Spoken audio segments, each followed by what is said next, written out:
주 예수님의 은혜가 함께 하시기를 빕니다. 오늘은 11월이 시작되는 11월 1일입니다. 새로운 한 달을 하나님께 예배하심으로 우리 시작합시다.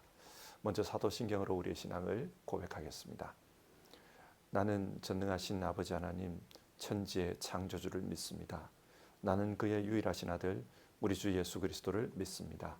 그는 성령으로 잉태되어 동정녀 마리아에게서 나시고 본디오 빌라도에게 고난을 받아 십자가에 못 박혀 죽으시고 장사된 지 사흘 만에 죽은 자 가운데서 다시 살아나셨으며 하늘에 오르시어 전능하신 아버지 하나님 우편에 앉아 계시다가 거기로부터 살아있는 자와 죽은 자를 심판하러 오십니다. 나는 성령을 믿으며 거룩한 공교회와 성도의 교제와 죄를 용서받는 것과 몸의 부활과 영생을 믿습니다.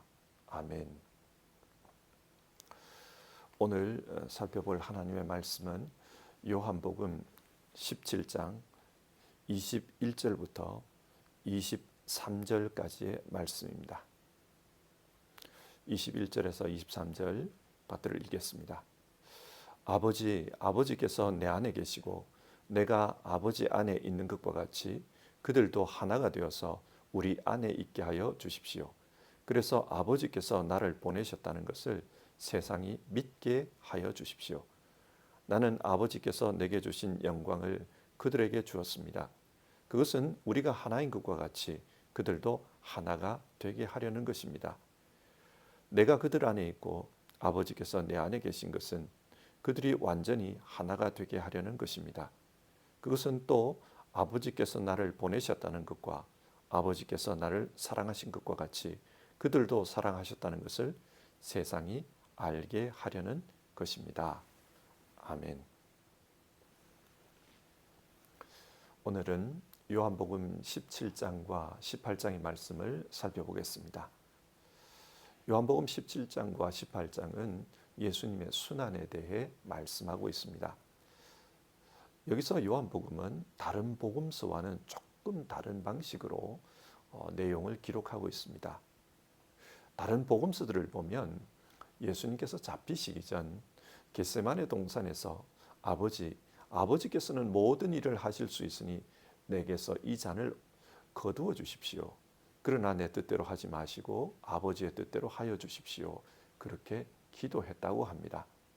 그러나 요한복음은 그런 겟세마네 동산의 기도는 소개하지 않고 오늘 요한복음 17장에 나오는 이 기도의 내용을 소개하고 있습니다.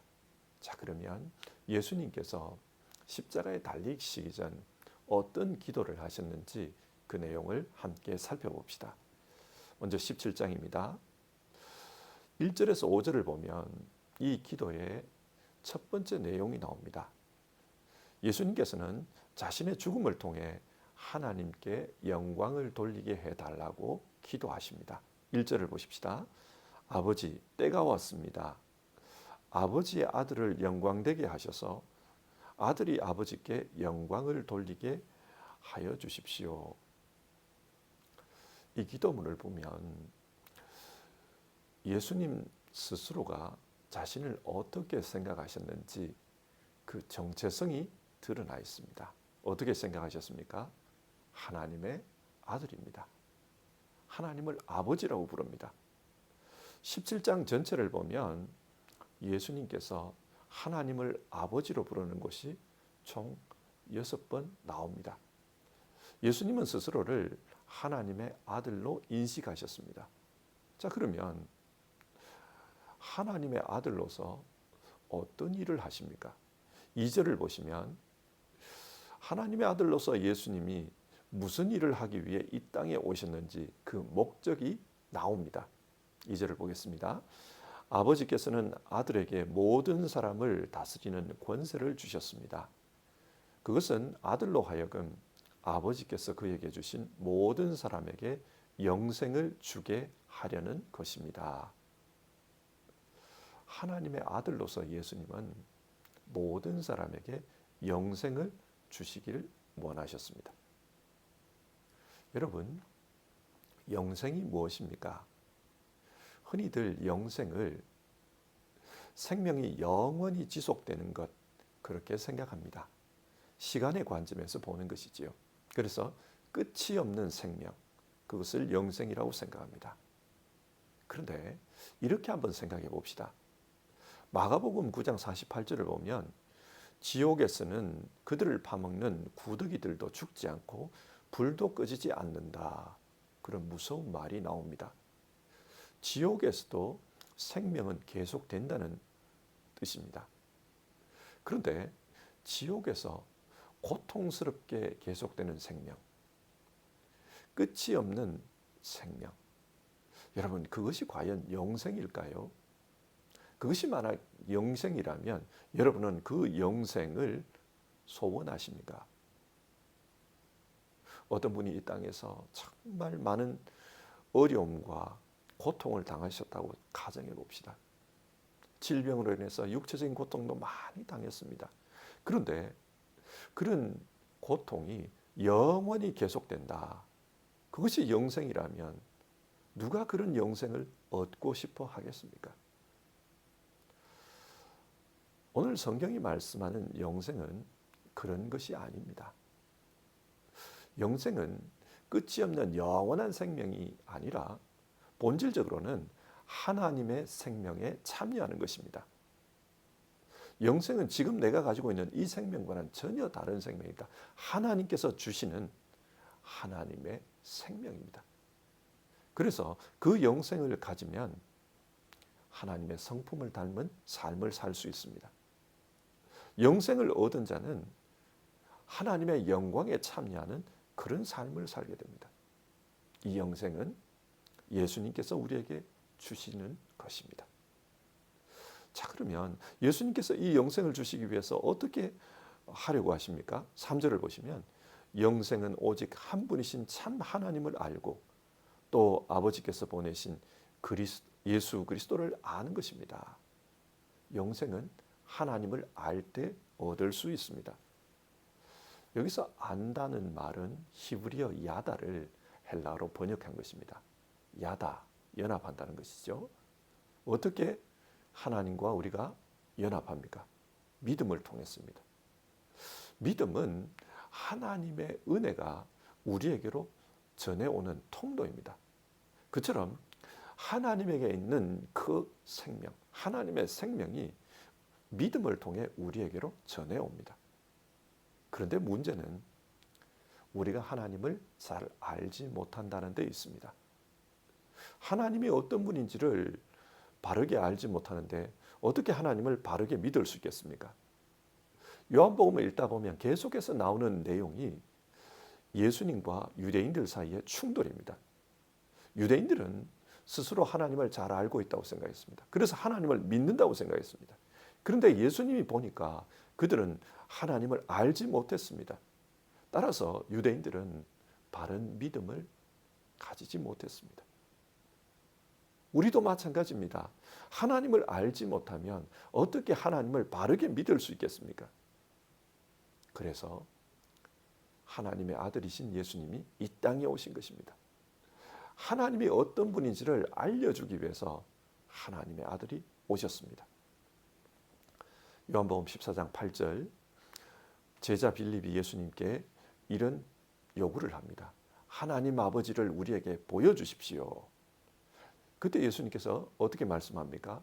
빌립아, 내가 이렇게 오랫동안 너희와 함께 지냈는데도 너는 나를 알지 못하느냐? 나를 본 사람은 아버지를 보았다. 여러분, 왜 예수님을 보았는데 그것이 아버지를 본 것이 됩니까? 요한복음 14장 10절. 내가 아버지 안에 있고 아버지께서 내 안에 계신다. 예수님 안에 하나님이 함께 계십니다. 그래서 예수님 안에 계시면서 하나님의 일을 하게 하십니다. 뿐만 아니라 하나님의 뜻을 말씀하고 가르치게 하십니다. 예수님의 말씀은 자기 스스로의 말이 아니라 하나님의 말씀이었습니다. 그렇기 때문에 예수님을 본 자는 하나님을 본 것이 됩니다. 하나님이 함께 하시는 분, 하나님을 보여주시는 분, 이분이 바로 하나님의 아들입니다. 하나님의 아들이라는 말 속에는 이런 의미가 있습니다. 우리도 아버지와 아들이 많이 닮은 경우에는 그 아들을 보면 아버지를 알 수 있잖아요. 마찬가지입니다. 하나님이 예수님 안에 계시면서 하나님을 보여주셨습니다. 그래서 예수님을 보면 하나님을 알 수 있습니다. 그래서 17장 3절은 영생은 오직 한 분이신 하나님을 아는 것과 또 아버지께서 보내신 예수 그리스도를 아는 것입니다. 이렇게 말합니다. 예수님을 통해 하나님을 알 수 있습니다. 그렇기 때문에 예수님을 통해 하나님과 연합하면 영생이 그 믿음을 통해 우리에게 온다는 것입니다. 예수님은 하나님의 아들로서 우리에게 영생을 주시기 위해 지금 십자가를 지려고 하십니다. 그래서 죄 문제를 해결하려고 하십니다. 이 일을 완성하게 해달라. 하나님께 지금 그렇게 기도하고 있습니다. 그리고 예수님은 또 어떤 기도를 합니까? 예수님을 믿고 따르는 사람들을 위해서 기도를 하십니다. 첫 번째 기도가 자기 자신을 위한 기도였다면 사람들을 위한 기도, 제자들을 위한 기도를 하십니다. 17장 9절을 보면 예수님은 이 사람들을 아버지께서 내게 주신 사람 그렇게 부르고 있습니다.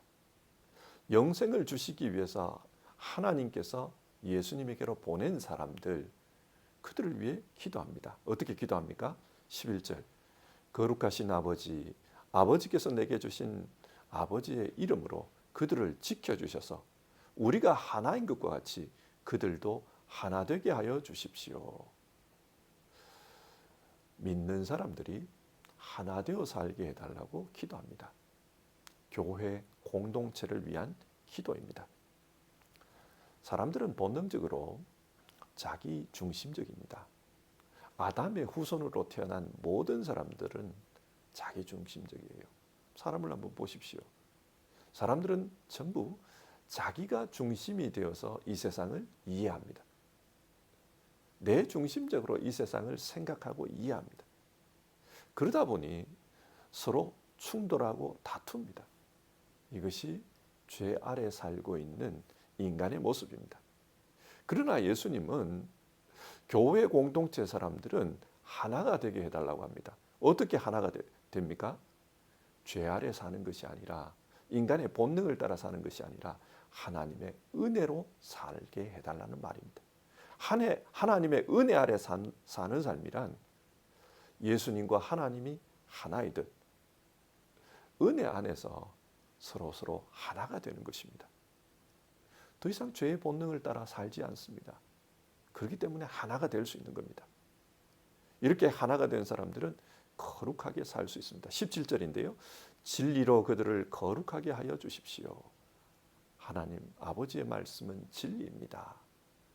이 세상에서 살아갈 때 자기의 본능을 따라 사는 것이 아니라 하나님의 말씀을 따라 살게 해달라는 겁니다. 그렇게 살면 하나가 될 수 있습니다. 그리고 21절 아버지께서 내 안에 계시고 내가 아버지 안에 있는 것과 같이 그들도 하나가 되어 우리 안에 있게 해주십시오. 진리를 믿고 따름으로 말미암아 교회 공동체가 하나 될 수 있게 해달라 기도하신 예수님께서는 이제는 하나님과 이 사람들이 하나 되게 해달라고 기도합니다. 사람들이 예수님을 보았을 때 많은 이들은 예수님을 보면서 저도 인간이다. 인간으로 보았을 것입니다. 그런데 그 예수님 안에는 하나님이 함께 계셨습니다. 그래서 예수님은 자기 인생을 자기 뜻대로 살지 않고 하나님의 뜻을 이루기 위해서 살았습니다. 그처럼 예수님을 믿고 사는 사람들도 하나님과 하나 되어서 예수님처럼 살게 해달라는 말입니다. 여러분, 예수님께서 왜 이런 기도를 했을까요? 이게 중요하기 때문입니다. 왜 중요합니까? 이렇게 살아야 영생의 삶을 살 수 있습니다. 요한복음 11장 25절 나는 부활이요 생명이니 예수님은 자기 자신을 생명이라고 하셨습니다. 그리고 14장 6절 나는 길이요 진리요 생명이다. 생명이라고 하셨습니다. 그래서 생명 되시는 그 예수님과 하나 되어서 살아갈 때 내가 아버지 안에 있는 것처럼 그들도 우리 안에 있게 해주십시오. 하나 되어 살아갈 때, 하나님과 하나 되어 살아갈 때, 그때 하나님의 생명, 영생이 주어지는 것입니다. 예수님을 믿고 따르는 이 삶을 통해 우리는 예수님과 하나 되고 예수님과 하나이듯이 하나님과도 하나 됩니다. 그래서 이 땅에 살지만 하나님의 생명을 가지고 사는 사람이 되는 겁니다. 하나님의 생명을 가지고 살기 때문에 죽어도 영생을 얻는 것입니다. 어떤 분들은 이런 생각을 하는 것 같아요. 이 땅에서는 내가 살고 싶은 대로 살게 해주십시오. 그러나 죽은 다음에는 예수님과 함께 영광스러운 삶을 살게 해주십시오. 그게 내 인생의 최선입니다. 그런 생각을 하는 것 같아요. 근데 여러분, 영생이 하나님의 생명이 우리와 함께하는 것, 그것이라면 이 땅에서 하나님과 함께 살지 않았는데 이 땅에서 죽었다고 해서 하나님과 함께 살 수 있을까요? 그럴 수는 없습니다. 이 땅에서도 예수님을 믿음으로 하나님과 함께 살아갈 때 그때 죽은 이후에도 하나님의 생명으로 살 수 있는 겁니다. 우리는 하나님과 함께 살아야 될 사람이다. 예수님은 그것을 기도하셨습니다. 하나님과 함께 살게 해주십시오. 하나 되어 살게 해주십시오. 그런 기도를 했습니다. 자, 18장으로 넘어가겠습니다. 18장은 하나님과 우리가 하나 되기 위해서 예수님께서 하나님과 우리 사이에 막힌 담, 죄의 담을 허물기 위해 십자가 지는 그런 내용을 소개하고 있습니다. 18장에서는 예수님이 잡히시고 재판받는 내용이고요. 그리고 19장에서는 예수님께서 십자가에 못 박히는 내용입니다. 예수님은 먼저 대제사장들에게 재판을 받았습니다. 대제사장들은 예수님을 죽일 그 고발의 끈수를 발견하기 위해서 예수님이 가르친 내용들에 대해서 이렇게 저렇게 신문합니다. 그런데 요한복음을 보면 뚜렷한 결론이 나오지를 않아요. 죄를 발견하지 못했다는 말이죠. 그런 상태에서 빌라도에게 넘깁니다. 왜 빌라도에게 넘깁니까? 만약 자신들의 손으로 예수님을 죽이면 예수님을 메시아로 믿고 따르는 사람들이 이 유대인 대제사장들을 원망할 것입니다. 그 원망받기 싫으니까 빌라도로 하여금, 총독 빌라도로 하여금 예수님을 죽이게 만드는 겁니다. 빌라도가 예수님을 신문하면서 이런 질문을 합니다. 33절인데요. 당신이 유대인의 왕이요. 왜 이런 질문을 했을까요? 대제사장들이 총독에게 예수님을 넘기면서 이렇게 고발한 겁니다. 이 사람은 자기 스스로를 유대인의 왕이라고 자칭하고 다닙니다. 이것은 로마 황제를 반영하는 것입니다. 그러니 이 사람은 죽여야 합니다. 그렇게 고발했던 겁니다. 자, 이 고발에 대해서 예수님이 어떻게 대답합니까? 나는 유대인의 왕이 맞습니다. 그러나 내가 말하는 나의 왕국은 당신이 생각하는 것과 같은 그런 세상 나라와는 다릅니다. 만약 내 나라가 이 땅에 속한 나라와 같은 것이라면 나의 부하들이 지금 나를 위해 싸울 것입니다. 그리고 유대 사람들의 손에 넘어가지 않도록 했을 것입니다. 그러나 나의 왕국은 이 땅에 있는 왕국과 같은 것이 아닙니다. 예수님 그렇게 말씀하셨습니다. 이 말을 들으면서 빌라도는 알았어요. 지금 예수라는 분은 이 땅에 왕국을 세우려고 한 게 아니라 유대인들이 말하는 그 하나님 나라를 세우려고 하는 것이구나. 그걸 알았어요. 그래서 제사장들에게 나는 그에게서 아무런 죄도 찾지 못했소. 그렇게 말합니다. 그러니까 예수님께서 십자가에 달리는 것은 어떤 인간적인 죄가 있어서 죽은 것이 아니라 인간을 구원하기 위한 억울한 죽음이었다는 것을 알게 됩니다. 자, 이렇게 재판이 이루어지고 있을 때 그때 그러면 제자들은 무엇을 하고 있었습니까? 다들 도망을 쳤습니다. 흩어졌습니다. 그러나 베드로와 요한은 끝까지 예수님을 따라갔다고 합니다. 재판받는 자리까지 따라갔어요. 그런데 그 자리에서 베드로는 예수님이 말씀하셨던 것처럼 나는 예수를 모른다. 그렇게 부인했습니다. 여러분, 여기서 믿음이 무엇인지를 우리 한번 생각해 봅시다. 사람들은 믿음을 이야기하면서 내 의지의 결단이 믿음이라고 생각합니다. 오늘부터 열심히 믿겠다. 그렇게 결심하는 것, 그걸 믿음이라고 생각합니다. 그러나 믿음은 내 의지를 넘어서는 부분이 있습니다. 하나님께서 자신의 영을 부어주시고 우리와 함께 계시면서 인도해 주시지 않으면 믿음은 넘어질 수 있습니다. 베드로가 그걸 잘 보여줘요. 나는 절대로 주님을 부인하지 않겠습니다. 그렇게 의지적인 결단을 했지만 결국은 그도 넘어졌습니다. 믿음은 내 의지를 넘어서는 부분이 있다. 하나님의 인도하시는 영역이 있다. 그걸 알아야 돼요. 하나님이 인도해 주실 때 그때 믿음이 성립됩니다.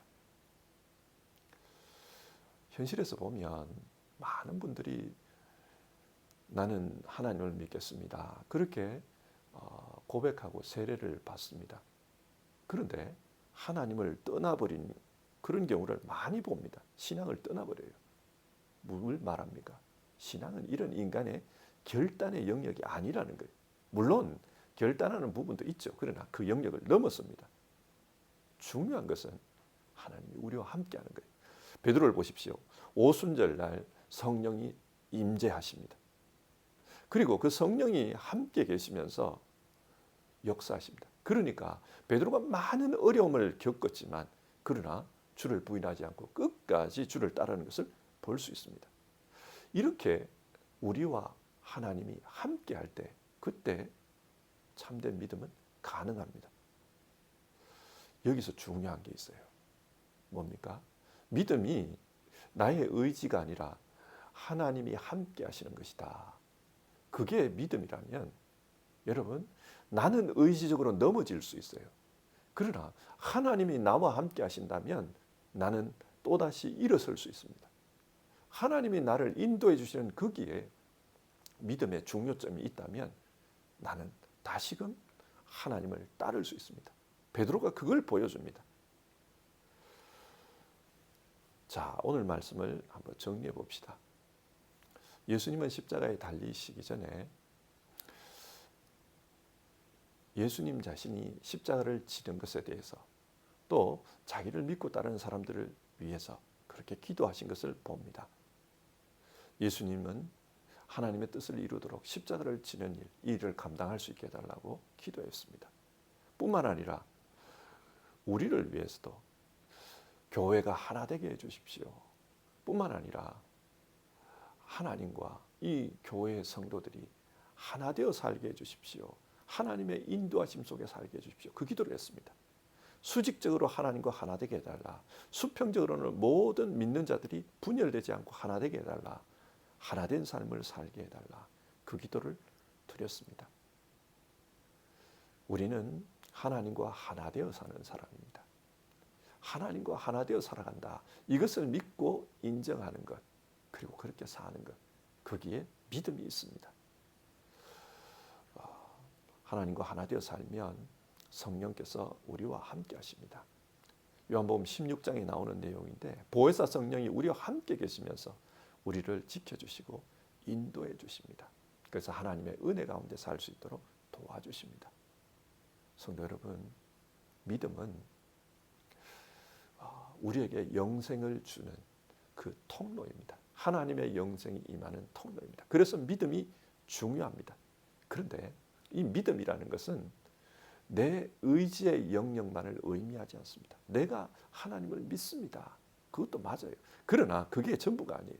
동시에 하나님께서 우리와 함께 하시면서 우리를 인도해 주시고 지켜주시고 이끌어 주시는 것. 거기에 믿음의 중요성이 있습니다. 믿음의 키포인트가 거기에 있습니다. 우리 모두는 하나님께서 나와 함께 하신다. 나는 하나님과 하나 되었다. 예수 안에서 하늘의 하나님과 이 땅에 내가 하나 되었다. 그것을 믿읍시다. 그리고 그 믿음 안에서 하나님이 나를 인도해 주신다. 나는 의지적으로 넘어질 수 있고 때로는 실패할 수 있고 그러나 하나님이 함께 하시기 때문에 다시 일으켜 세워주시고 다시 믿음의 길로 걸어가게 하신다. 우리 그거 믿으면서 살았으면 합니다. 하나님이 우리와 함께 하십니다. 우리와 하나 되어 주셨습니다. 그래서 오늘 하루도 하나님과 하나 된 삶을 살겠다. 그 마음 가지고 또 기도하면서 그렇게 사는 우리 모두 되기를 바랍니다. 기도하겠습니다. 하나님, 오늘 말씀을 통해 영생의 삶에 대해 살펴보았습니다. 이 영생은 하나님께서 우리에게 주시는 하나님의 생명입니다. 이 영생은 예수 그리스도를 통해 우리에게 왔습니다. 그리고 우리는 믿음을 통해 예수님이 주시는 이 생명을 받아 누립니다. 예수님은 그것을 위해 죄의 담을 허물어뜨리려고 십자가를 지셨습니다. 하나님, 우리 모두 이 하나님의 영생에 참여하는 그런 삶을 살게 하옵소서. 온전한 믿음으로 살아서 영생의 삶에 참여하게 하옵소서. 믿음으로 산다는 것은 내 의지의 문제가 아니라 정말 하나님과 하나 되어서 하나님이 내 안에서 역사하고 계신다. 그것을 믿는 것이라고 했습니다. 하나님이 우리를 붙들어 주시면 나는 넘어질 수 있지만 하나님은 붙들어 주시고 일으켜 세워 주시고 다시 이끌어 주신다. 그래서 베드로가 하나님의 사람으로서 살 수 있었던 것처럼 부인했던 베드로가 주님의 제자로 살 수 있었던 것처럼 우리도 그렇게 살 수 있다. 그렇게 말씀 나눴습니다.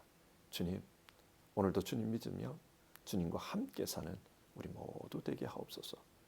주님과 하나 된 삶을 사는데 우리 모두 집중하게 하옵소서. 주님과 하나 되었으니 주님 말씀 따라 살게 하시고 주님 생각하며 살게 하시고 주님 뜻을 따라 사는 우리 모두 되게 하옵소서. 주님이 주시는 그 말씀이 우리 영생의 양식이 되게 하옵소서. 오늘도 주님과 하나 되어 살고자 마음으로 결단하는 모든 분들 그 가운데 주님 역사해 주시옵소서. 우리 주님 예수님의 이름으로 기도드립니다. 아멘. 주기도문으로 아침 예배를 마치겠습니다. 하늘에 계신 우리 아버지, 아버지의 이름을 거룩하게 하시며 아버지의 나라가 오게 하시며 아버지의 뜻이 하늘에서와 같이 땅에서도 이루어지게 하소서. 오늘 우리에게 일용할 양식을 주시고 우리가 우리에게 잘못한 사람을 용서하여 준 것 같이 우리 죄를 용서하여 주시고 우리를 시험에 빠지지 않게 하시고 악에서 구하소서. 나라와 권능과 영광이 영원히 아버지의 것입니다. 아멘.